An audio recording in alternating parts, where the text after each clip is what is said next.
ദൈവനാമം മഹത്വപ്പെടുമാറാകട്ടെ.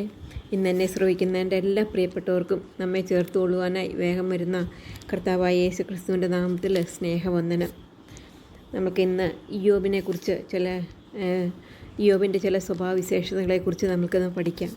ഇയ്യോബ് ഊസ് ദേശത്ത് പാർത്തിരുന്നു. അവന് 7 പുത്രന്മാരും 3 പുത്രിമാരും ഉണ്ടായിരുന്നു. അവന് 7000 ആടും 3000 ഒട്ടകവും 500 കാളയും 500 പെൺകഴുതയുമായ മൃഗസമ്പത്തും ഏറ്റവും വളരെ ദാസജനവും ഉണ്ടായിരുന്നു. അങ്ങനെ അവൻ സകല പൂർവ്വ ദിക്വാസികളിലും മഹാനായിരുന്നു. അത്രയും ധനവാനായ ഒരു വ്യക്തിയായിരുന്നു. എന്നാൽ അവൻ്റെ സ്വഭാവത്തെക്കുറിച്ച് ദൈവം താൻ തന്നെ ഒന്നാമതായിട്ട് അവൻ്റെ സ്വഭാവത്തെക്കുറിച്ച് നമ്മൾ നോക്കുമ്പോൾ ദൈവം താൻ തന്നെ അവൻ്റെ സ്വഭാവത്തെക്കുറിച്ച് പറയുന്നുണ്ട്. അവൻ്റെ സ്വഭാവത്തെക്കുറിച്ച് ഓർക്കുമ്പോൾ അവൻ നിഷ്കളങ്കനും നേരുള്ളവനും ദൈവഭക്തനും ദോഷം വിട്ടകലുന്നവനുമായിരുന്നു. ഇയ്യോബ് നിഷ്കളങ്കനായിരുന്നു എന്ന് വെച്ചാൽ കളങ്കമില്ലാത്തവനായിരുന്നു. കളങ്കമില്ലാതെ ഈ ലോകത്തിൽ, ദുഷ്ടത നിറഞ്ഞ ലോകത്തിൽ കളങ്കമില്ലാതെ ജീവിക്കുക എന്നുള്ളത് വളരെ പ്രയാസപ്പെട്ട ഒരു കാര്യമാണ്. എന്നാൽ ഇയ്യോബ് നിഷ്കളങ്കനായിരുന്നു എന്നുള്ളതായിരുന്നു. നേരുള്ളവൻ, കളവില്ലാത്തവൻ, കള്ളത്തരം ചെയ്യാത്തവൻ, അല്ലെങ്കിൽ മുഖം മൂടി ഇടാത്തവൻ, അവൻ്റെ സ്ട്രെയിറ്റ് ഫോർവേഡ്നെസ്, നേരുള്ളവനായിരുന്നു എന്നുള്ളതായിരുന്നു. അവനെക്കുറിച്ച് പിന്നെ പറയുന്നത് ദൈവഭക്തനായിരുന്നു. ദൈവഭക്തൻ എന്ന് പറഞ്ഞാൽ യഹോഭക്തി ജ്ഞാനത്തിൻ്റെ ആരംഭമാകുന്നു എന്ന് ദൈവത്തിൻ്റെ വചനം പറയുന്നുണ്ട്. യഹോഭക്തി ഉള്ളവന് ജ്ഞാനിയാണ് എന്നുള്ളത് നമുക്ക് മനസ്സിലാക്കുവാനായിട്ട് സാധിക്കും. ഈ ലോകത്തിൻ്റെ ജ്ഞാനമല്ലായിരുന്നു ഇയ്യോബിലുണ്ടായിരുന്നത്. അവന് ദൈവിക ജ്ഞാനമുള്ളൊരു വ്യക്തിയായിരുന്നു. ദൈവഭക്തൻ എന്ന് പറയുമ്പോൾ യഹോഭക്തി ജ്ഞാനത്തിൻ്റെ ആരംഭമായതുകൊണ്ട് ഇയ്യോബ് ദൈവഭക്തനായതുകൊണ്ട് അവനൊരു ജ്ഞാനിയായിരുന്നു എന്ന് നമുക്ക് മനസ്സിലാക്കുവാനായിട്ട് സാധിക്കും. മാത്രമല്ല അവനെക്കുറിച്ച് പറയുന്നത് ദോഷം വിട്ടകലുന്നവനായിരുന്നു. ഇത്ര വലിയ സമ്പത്തിൻ്റെ ഉടയവൻ സാധാരണഗതിയിൽ ദോഷം വിട്ടകന്ന് ജീവിക്കുക എന്നുള്ളത് വളരെ വളരെ ബുദ്ധിമുട്ടുള്ള ഒരു കാര്യമാണ്. കാരണം യഹോവയുടെ സ്റ്റാൻഡേർഡ്, ദൈവത്തിൻ്റെ കൽപ്പനകൾ പ്രമാണിച്ച്, ദൈവം ചിന്തിക്കുന്ന പോലെ ചിന്തിച്ച്, ദൈവിക പ്രമാണങ്ങളെ പ്രമാണിച്ചുകൊണ്ട് ജീവിക്കുന്ന ഒരു വ്യക്തിയായിരുന്നു എന്ന് നമുക്ക് മനസ്സിലാക്കുവാനായിട്ട് സാധിക്കും. ദോഷം വിട്ടകലുന്നവൻ, ദൈവഹിതപ്രകാരം ജീവിക്കുന്ന ഒരു വ്യക്തിയായിരുന്നു ഇയ്യോബ് എന്ന് മനസ്സിലാക്കുവാനായിട്ട് സാധിക്കും. യഹോവ അവനെക്കുറിച്ച് പറയുന്ന അവൻ നിഷ്കളങ്കനായിരുന്നു, നേരുള്ളവനായിരുന്നു, ദൈവഭക്തനായിരുന്നു, ദോഷം അകലുന്നവനുമായിരുന്നു. പിന്നെ ഇയ്യോബിനെക്കുറിച്ച് രണ്ടാമതായിട്ട് കാണാനായിട്ട് സാധിക്കുന്നത് അവനൊരു പ്രാർത്ഥിക്കുന്ന വ്യക്തിയായിരുന്നു. നമുക്ക് കാണാനായിട്ട് സാധിക്കുന്നത് അതിൻ്റെ ഇയ്യോബിൻ്റെ പുസ്തകം 1-ാം അധ്യായത്തിൻ്റെ 5-ാം വാക്യത്തിൽ നമ്മൾ കാണുന്നത്, എന്നാൽ വിരുന്ന് നാളുകൾ വട്ടം തികയുമ്പോൾ ഇയ്യോബ് എൻ്റെ പുത്രന്മാർ പാപം ചെയ്ത് ദൈവത്തെ കൊണ്ട് ത്യജിച്ചു പോയിരിക്കുമെന്ന് പറഞ്ഞ് ആളയച്ച് അവരെ വരുത്തി ശുദ്ധീകരിക്കുകയും രാവിലെ എഴുന്നേറ്റ് അവരുടെ സംഖ്യയ്ക്ക് ഒത്തവണ്ണം ഹോമയാഗങ്ങളെ കഴിക്കുകയും ചെയ്തു. ഇങ്ങനെ ഇയ്യോബ് എല്ലായ്പ്പോഴും ചെയ്തു പോന്നു. അവൻ സ്വന്തമായിട്ട് ഈ സ്വഭാവ ഗുണങ്ങളുള്ളായിരുന്നു എന്നുള്ളതല്ല. അവൻ്റെ പുത്രന്മാർ ഓരോ ദിവസങ്ങളും പുത്രിമാരും കൂടി ഓരോ വീട്ടുകൾ കൂടുകയും അവർ വിരുന്ന് കഴിക്കുകയും അവർ ഭക്ഷിച്ച് പാനം കഴിച്ച് സന്തോഷിക്കുകയും ചെയ്യുക പതിവായിരുന്നു. അങ്ങനെ ചെയ്യുമ്പോൾ അവരുടെ ജീവിതത്തിൽ എന്തെങ്കിലും പാപം ഉണ്ടാകുമോ എന്ന് വിചാരിച്ച് അവരെ അയച്ച് പുത്രിമാരെയും വീട്ടിൽ വരുത്തിയിട്ട് അവരെ ശുദ്ധീകരിക്കും. യഹോവയുടെ സന്നിധിയിൽ അവരെ ശുദ്ധീകരിക്കും. മാത്രമല്ല രാവിലെ എഴുന്നേറ്റ് അവരുടെ സംഖ്യയ്ക്കൊത്തവണ്ണം ഹോമയാഗങ്ങളെ കഴിക്കുകയും ചെയ്യും. ഇങ്ങനെ ചെയ്യുന്ന ഒരു വ്യക്തിയായിരുന്നു. അല്ലെങ്കിൽ ദൈവവുമായിട്ടുള്ള ആ പ്രാർത്ഥന, ദൈവത്തോടുള്ള ആ സഹിത്വം അവൻ്റെ ജീവിതത്തിൽ ഉണ്ടായിരുന്നു എന്നുള്ളത് നമുക്ക് മനസ്സിലാക്കുവാനായിട്ട് സാധിക്കും. അങ്ങനെയുള്ള മൂന്നാമതായിട്ട് കാണുമ്പോൾ അവൻ ദൈവത്തിൽ വിശ്വസിച്ചു എന്ന് കാണുവാനായിട്ട് സാധിക്കും. അവൻ്റെ ജീവിതത്തിൽ ദൈവത്തിലുള്ള വിശ്വാസം അവനുണ്ടായിരുന്നു എന്ന് നമുക്ക് മനസ്സിലാക്കുവാനായിട്ട് സാധിക്കും. അങ്ങനെ വിശ്വാസവീരനായ ആ ഇയ്യോബിൻ്റെ ജീവിതത്തിലേക്ക് കഷ്ടത വന്നു എന്ന് നമുക്ക് കാണുവാനായിട്ട് സാധിക്കും. കഷ്ടത അത് നീതിമാന്മാർ പാപികൾക്ക് മാത്രമല്ല നീതിമാന്മാർക്കും കഷ്ടത ഉണ്ടാകുമെന്നുള്ളത് ഇയ്യോബിൻ്റെ ചരിത്രത്തിൽ നിന്ന് നമുക്ക് മനസ്സിലാക്കുവാനായിട്ട് സാധിക്കും. ചിലപ്പോൾ മറ്റുള്ളവരുടെ ജീവിതത്തിൽ കഷ്ടത, കണ്ണുനീര്, ദുഃഖം, മരണമൊക്കെ വരുമ്പോൾ നാം ചിലപ്പോൾ പറയുകയും വിചാരിക്കുകയൊക്കെ ചെയ്യാറുണ്ട്, അവർ പാപികളായിട്ട് ജീവിച്ചതുകൊണ്ട് അവർ പെട്ടെന്ന് മരിച്ചുപോയി, അവരുടെ ജീവിതത്തിൽ കഷ്ടതയുണ്ടായി, അവർ അത് അനുഭവിക്കേണ്ടതായിട്ട് വന്നു എന്നൊക്കെ നമ്മൾ മനസ്സിൽ വിചാരിക്കുകയും ചിന്തിക്കുകയും ചെയ്യുന്നുണ്ട്. എന്നാൽ കഷ്ടത എന്നുള്ളത് വിശ്വാസിക്കും അവിശ്വാസിക്കും ഒരുപോലെ ഉണ്ടാകുന്ന ഒരു കാര്യമാണ്. ദൈവഭക്തനും ദൈവഭക്തി ഇല്ലാത്തവർക്കും ഒരുപോലെ ഉണ്ടാകുന്ന ഒരു കാര്യമാണ്.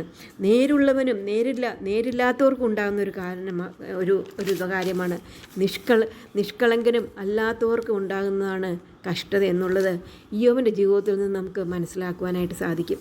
ഇയ്യോബിൻ്റെ ജീവിതത്തിൽ കഷ്ടതയെക്കുറിച്ച് നമുക്കത് ഊഹിക്കാൻ പോലും വയ്യാത്ത ഒരു കഷ്ടതകളാണ് ഇയ്യോബിൻ്റെ ജീവിതത്തിൽ വന്നതെന്ന് നമുക്ക് മനസ്സിലാക്കുവാനായിട്ട് സാധിക്കും. ഒരു ദിവസം അവൻ്റെ ഭവനത്തിൽ, അവൻ്റെ മൂത്ത മകൻ്റെ ഭവനത്തിൽ അവർ ഒന്നിച്ച് സന്തോഷിച്ചുകൊണ്ടിരിക്കുമ്പോൾ അന്ന് ബിൽഡിങ് തന്നെ വീണ് അവരെല്ലാവരും മരിച്ചു പോകുന്നു. 10 മക്കളും ഒന്നിച്ച് മരിക്കുന്ന ഒരവസ്ഥ നമുക്ക് കാണാനായിട്ട് സാധിക്കും. അതിനു മുമ്പായിട്ട് നമുക്ക് കാണാനായിട്ട് സാധിക്കുന്ന അവൻ്റെ കന്നുകാലികളെല്ലാം നഷ്ടപ്പെട്ടതായിട്ട് കാണും. കന്നുകാലികളെല്ലാം അവയെ പിടിച്ചു കൊണ്ടുപോകുന്നതായിട്ട് കാണാനായിട്ട് സാധിക്കും. ബാക്കിയുള്ളത് ദാസിമാരെയും വെട്ടിക്കൊല്ലുകയും അവർ നശിച്ചു പോവുകയും ചെയ്യുന്നതായിട്ട് കാണാനായിട്ട് സാധിക്കും. മൃഗസമ്പത്ത് ഒന്നാമതായിട്ട് നശിച്ചു. അവന് 7000 ആടും 3000 ഒട്ടകവും 500 കാളയും 500 പെൺകഴുതയുമായ മൃഗസമ്പത്ത് ഉണ്ടായിരുന്നു. ഈ മൃഗസമ്പത്ത് മുഴുവനായിട്ട് നശിച്ചു പോയി.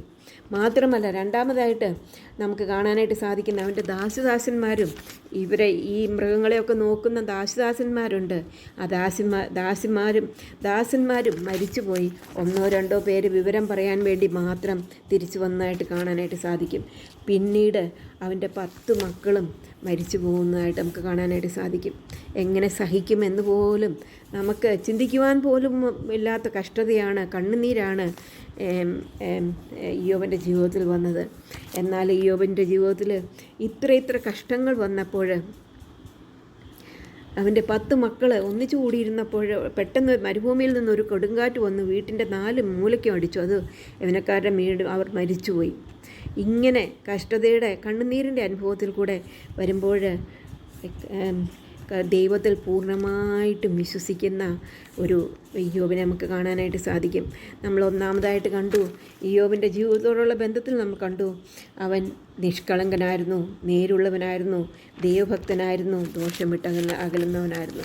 രണ്ടാമത് അവൻ മക്കളെ നല്ല രീതിയിൽ വളർത്തുന്നവനായിരുന്നു. അവരുടെ ജീവിതത്തിൽ എന്തെങ്കിലും കുറവുണ്ടോ എന്ന് നോക്കി അവരെ ദൈവവഴിയിൽ അല്ലെങ്കിൽ ദൈവത്തിൻ്റെ ഇഷ്ടമനുസരിച്ച് അവരെ മനസ്സിലാക്കി കൊടുക്കുന്നവനായിരുന്നു.